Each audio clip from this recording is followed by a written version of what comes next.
So today I am announcing my resignation from Congress. Yeah! Bye-bye, pervert! So my colleagues can get back to work, my neighbors can choose a new representative, and most importantly, that my wife and I can continue to heal from the damage I have caused.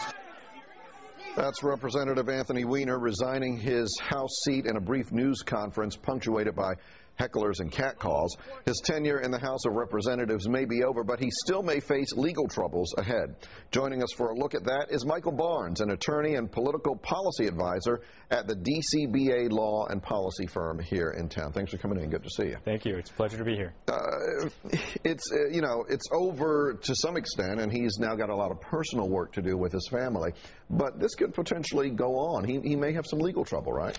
It's possible that there could be legal difficulties for him if, for example, there are more revelations that he was sending his photos and inappropriate text to people who are underage. For example, there was a 17-year-old girl in Delaware. It's my understanding that the law enforcement in Delaware did investigate and there was no criminal activity. But if more of these types of allegations or facts surface, it could be problematic for the former congressman. Let me ask you about some specific scenarios. One of the things that came up in that last picture that we just showed there was a photo that he apparently took in the congressional gym or the locker room, something like that. And there was talk a couple of days ago about, well, you know, you're misusing government property and all that kind of stuff.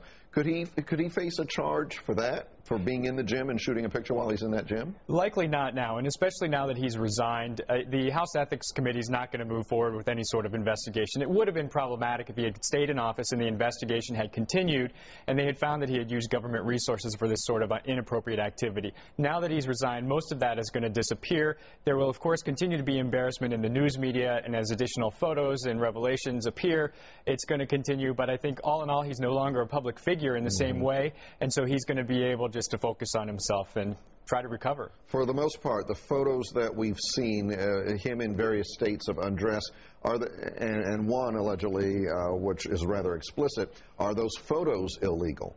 No, those photos are not illegal. It would be problematic for him if he were to have sent those photos to someone underage, of course, if he had sent them to someone in the form of harassment, unintended recipient, from the recipient standpoint, that is. But I don't think that there's going to be any significant problem for him, again, unless it gets to a point where he's got issues with minors. He has acknowledged, and we all now know, that when this initially came up, he lied to the public and the press. Don't know if he lied to any investigators, but is the fact that he initially lied, could that lead to legal problems for him? If he had lied to investigators, absolutely, but the notion that he just lied to the media, lied to the public and his constituents, no, that's a political issue, less so a legal one.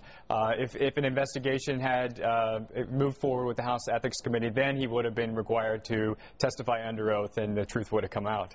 At least one of the women has said, the former porn star, says that he was advising her on how to handle the media, how to respond to this. Could he face charges of witness tampering or obstruction of justice, potentially, from that kind of thing? It's not likely, because it's my understanding that this former porn actress, Ginger Lee, was really instructed to give a particular statement in the event that the media asked her. And so he was giving her suggested language for what to say if the media came knocking at her door. It was not in the context of what to say if investigators come. That would have been illegal, likely. That would have been certainly a reason for more investigation and potential charges. But just recommending that she lied to the media is not a big deal. I think the issue here more so is that she wants her 5 minutes in the spotlight. Yes. Well, she's hired Gloria Allred, so there you go. Exactly. So it sounds like the most important ramifications potentially are if he lied to any investigators and if any of these photos went to underage women. That's what I believe to be the case, and hopefully this will just disappear for him and for all of our sakes. Yeah. Michael Barnes, good insight. Thank you very much for coming in. We do appreciate it. Good My to talk pleasure. to you. Allison, back to you.